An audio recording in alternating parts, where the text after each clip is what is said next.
Ayun guys, panoorin nyo anong ginawa ng mga kalalakihan niyan.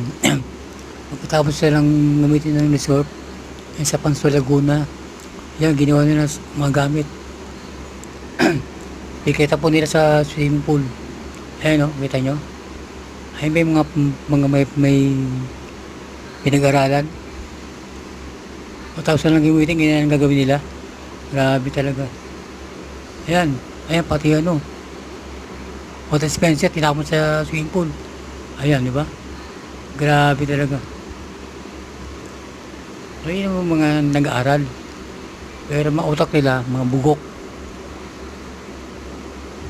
Sasabihin ng mga magulang, mababait sila. Pero ayun ang ginagawa nila. Ha? Mga inutil.